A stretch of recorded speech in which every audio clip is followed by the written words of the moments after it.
Panahon ni Digong, kung paano nila ginipit si Laila de Lima at yung ginamit ng mga witness ay galing din sa kulungan, mga nakakulong, okay lang sa kanila. Pero ngayon, mga kababayan, makikita nyo naman na talagang yung isiniwalat ni Ramil Madriaga, hindi gawa-gawa at hindi lang ho talaga, hindi makikita nyo talaga yung totoo ang mga sinasabi ni Ramil Madriaga. Ikumpara nyo sa 18 Marites.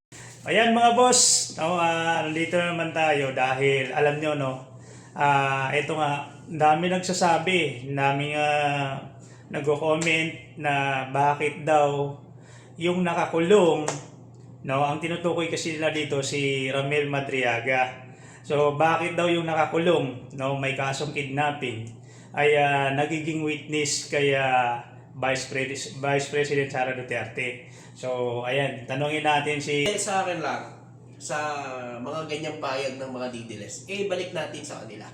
Yung tanong na yan. Yes. Nung panahon ni Digong, na si Laila de Lima, ay ipinakulong niya. Si Kerwin Espinosa, na ginawa ng witness, di ba ho, drug lord yun na sinasabi ng mga didiles. Pero ginawa nilang witness yun. Nakakulong yun. Nakakulong yun. Di ba? So yung mga kababayan, dun lang, maano nyo natin sa mga didiles. Kumbaga, pag sa kanila, bawal ang ginagawa ngayon ng gobyerno. Pero nung panahon ni Digong, kung paano nila ginipit si Laila de Lima at yung ginamit ng mga witness ay galing din sa kulungan, mga nakakulong, okay lang sa kanila. Pero ngayon, mga kababayan, makikita nyo naman na talagang yung isiniwalat ni Ramil Madriaga, hindi gawa-gawa at hindi lang ho talaga, hindi makikita nyo talaga yung totoo ang mga sinasabi ni Ramil Madriaga. Ikumpara nyo sa 18 Marites, mga kababayan, ang mga pinagsasabi ni Ramil Madriaga. Di ba? Kasi pansin mo doon sa kung paano sila magsalita, kung paano sila magpaliwanag. So doon pa lang, bukod doon sa mapapansin mo yung kung paano sila magsalita, paano nila paliwanag. Pero una, pinaka number one na pansinin nyo, doon pa lang sa inimbitahan sila, gusto ng NBI, isa-isa, close door, imbestigahan, pero umayaw na agad.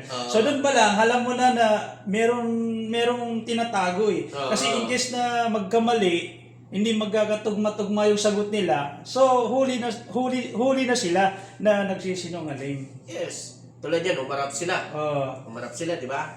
Siyempre, nakapag-isip na Nung unang pumunta sila, ayaw. Kasi nga, hindi sila daw handa. Hindi handa.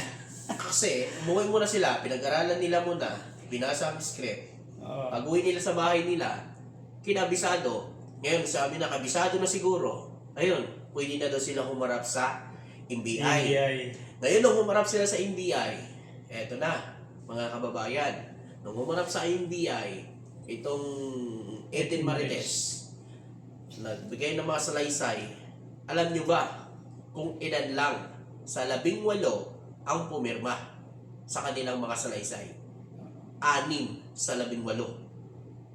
So, ibig sabihin, yun lang gusto ko umatras yung yung takot. Yung 12, hindi nila pinirmahan. Yung 6, gusto pang bawiin Yung ni Baligod. Pupulitin. Dahil may babaguhin daw, dahil may mali, sabi ni Attorney Baligod, mga kababayan. Pero, ang NBI, hindi ko pumayag.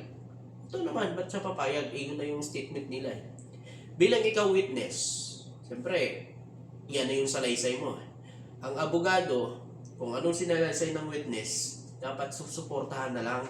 Pero ang masaklap, ang abogado, mga kababayan, hindi suportahan, mali daw. Mali daw yung sinabi at may babaguhin daw di umano doon sa kanilang mga statement, mga kababayan. Kayo mga kababayan na nanonood, pag kayo naging witness at kayo, di ba, gumawa o naghahatid, nagdi-deliver Hindi nyo ba maipapaliwanag ng maayos? Hindi nyo ba masasabi ng maayos? Kasi kayo gumawa niyan. Ako, kasi kung ako gumawa, tama. kabisado ko kung ano yung ginawa ko. Kabisado ko kung paano ko sasabihin. Hindi ko na kailangan ng sabihin ni attorney, ganito. Hindi na Ako mismo magpapatunay nun kasi ako gumawa nun eh. Ako sa akin nangyari yun. Hindi na kailangan approval pa ng kung sino-sino. yan, Kasi yan ay sinabi ko at yan ang nangyari na ako mismo ang gumawa. Sa madaling salita, kahit pumikit ka, kung aktual na nangyari sa buhay mo, alam mo kung paano sabihin. Kahit pumikit ka kahit pumikit ka, hindi mo kailangan ng script. Katulad ng, kasi nakikita natin ngayon, di ba? Ang daming, katulad ni Senator Jaime. Ngayon, pinapasinungalingan niya si Madriaga na nagsasalita. Tapos, nagbabasa lang. Hindi pa niya mabasa ng maayos. So, kung totoo yung sinasabi niya, doon pa lang, kahit na hindi mo basahin, alam mo kung paano ikwento, kung paano sabihin. O katulad ni BP Inday, di ba? Pag nagsalita, may script. Kailangan may script. So, kahit na napaka-iksi lang yung sasabihin, kailangan may script. So, ramdam na ramdam natin mga Pilipino na hindi nagmumula sa puso yun. Di ba? Nagmumula kung sino yung director nun. Ganun yun eh. Di ba? So, kasi, pansin ko lang, yung kanina, din sa mga pahayag ni Senator Jaime, talagang, ganyan ba talaga yung mga mambabatas o mga senador natin na talagang, mga kababayan unfair naman ho sa ating mga Pilipino, normal na Pilipino na nagbabayad ho ng tax. Tapos yan ho ang mga senador natin. Yan ho yung mga senador natin, mga kababayan. Porque kalyado nila, kakampihan na lang, hindi na lang patutunayan sa sambayan ng Pilipino na mali ang paratang. Diba? Lumabas sila at patunayan nila sa sambayan ng Pilipino na sinungaling nga si Ramil Madriaga. Ganun yon dapat. Pero, imbis na patutuhanan, mga kababayan, ang kasinungalingan ni Ramil Madriaga, ano pa ho ginasabi ni Senator Jaime Marcos, mga kababayan. Di ba dapat, kung sila ay naakusahan, patunayan nila na sinungaling si Ramil Madriaga, ganun lang yon, di ba? Hindi na, pati kapatid mo, dadamay mo rito sa kulukuhan. Kalukuhan nyo. Taong bayan po, mga kababayan ang naghahantay ng kasagutan ng pangalawang Pangulo. Hindi ho si PBBM. Ang taong bayan po ang nag-aantay ng kasagutan ni Vice President Sara Duterte patungkol dito sa mga sinasabi ni Ramil Madriaga. Hindi ang Pangulo ang dapat lagi mong sisihin, Senator Jaime. At alalahanin mo, senador ka. Alam mo yan, senador ka, siyempre. Ang gawin mo dyan, talagang sinungaling yan si Ramil, abay patunayan nyo na nagsisinungaling si Ramil. Hindi gagawa ka ng script, nakitang-kita naman na binabasa na lang yung script, abay hindi pa mabasa ng maayos. Kasi kung tunay yan, at kung galing sa puso, dito yan galing, hindi mo na kailangan ng script, yun sinasabi diba? Hindi mo kailangan ng script para lang ipagtanggol si Sara. Dito lang yun eh. Dito galing dapat. Hindi sa script. Yun. Ano yun? Pag may script kasi, patunay lang yun para hindi magkamali. Yun, tama. Pero, binabasa na lang, nagkakamali pa. Halata pa. No? Shoutout na lang sa mga nauto nyo pa. Oo, kasi ano yan eh, napapansin nyo mga boss, no? Pagka katulad niyan, si Ramil Madriaga, ayaw nilang tanggapin na si Ramil Madriaga ay nagsasalita, no, witness kay BP Sara. Kasi nakakulong daw, no, may kaso daw.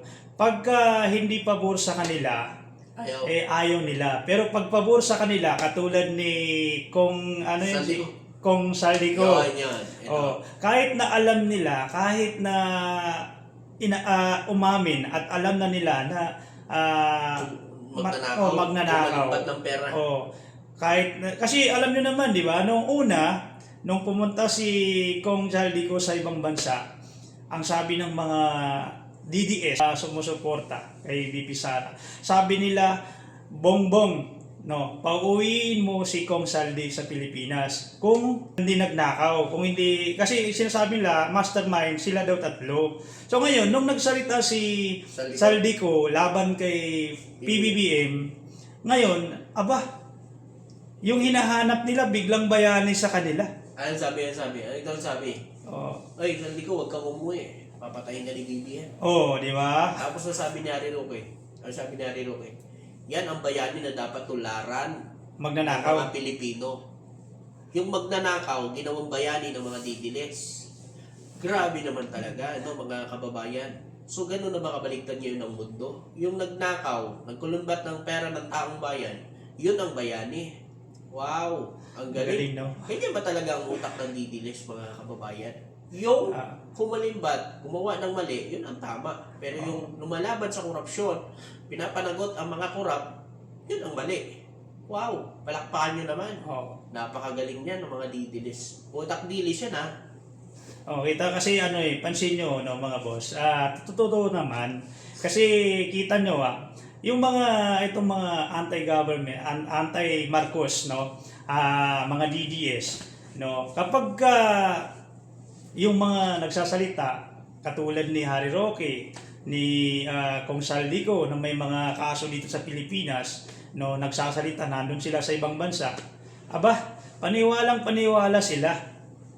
Hindi ba dapat kapag alam mo yung mga tao na ganyan, lalong-lalo na yung mga nagpapakalat ng fake news, patay na daw si PBBM, yung mga page, yung mga YouTube channel, kahit na alam nila na bistado na nagpapakalat ng fake news, kahit na anong i-upload, paniwalang-paniwala pa rin sila.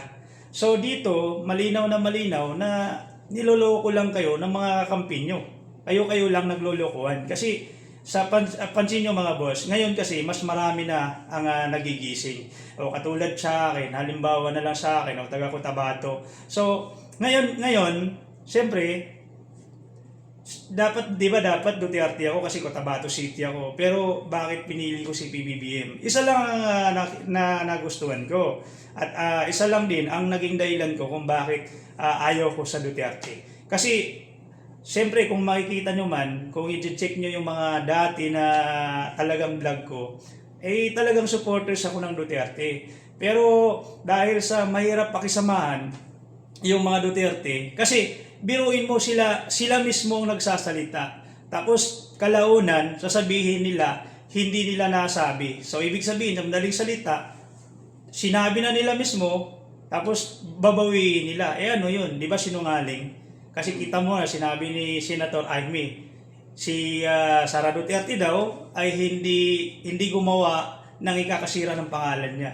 Pero kung mapapansin natin yung mga video na nilabas niya, katulad nung sabi niya na nag-offer siya ng hitman na papatay para kay PBBM at kaya First Lady Lisa Marcos at kaya dating House Speaker Romualdez. Di ba? So, paano nasabi ni Senator Amy na hindi gumawa ng ikakasira ng pangalan niya itong si VP Sara Duterte, di ba?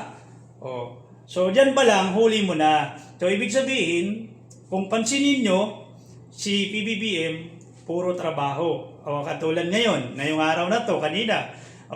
Tapos, namigay siya ng mga tulong, bigas. Ewan ko, 15 kilos o 10 kilos yun. So, doon pa lang, 10 kilos. So, kasama si Mayor Isko, sa Maynila mismo. So, doon pa lang, makakita mo na si PBBM gumagawa ng maganda para sa bansa. So, dito naman, kung pansinin nyo, itong mga DDS, panay nandyan sa comment section, panay panira. Wala naman silang may upload, wala naman silang may pakita sa taong bayan na ito yung ginawa ng kanilang BP. Kundi puro maisog, rally, meeting kung paano siraan yung administrasyon ngayon. So, ganyan mga boss. Pansinin nyo ito napakadali lang, napakasimple lang. Pansinin nyo, yung kay PBBM, puro maganda, puro goods, no? Etong kay Sara Duterte, puro panira. So, saan ba tayo dyan? Dyan tayo sa panay-panira? Di ba dapat dito tayo sa maganda na may ginagawa? So, kita nyo, sabi nila patay daw si PBBM, sabi nila may sakit daw. So, napansin nyo, guilty na naman yung mga DDS na nakapanood nun dahil buhat-buhat ni PBBM yung 10 kilos gumaganong-ganon. So, doon pa lang, kita mo na healthy at malakas talaga ang Pangulo. Di ba? So, kayo naman, panay-panira, dahil gusto nyo lang ipalit yung iniidolo nyo para lang sa sariling interest niya. So, yun lang mga boss. Thank you po sa patuloy na sumusuporta dito sa Noy P Mind.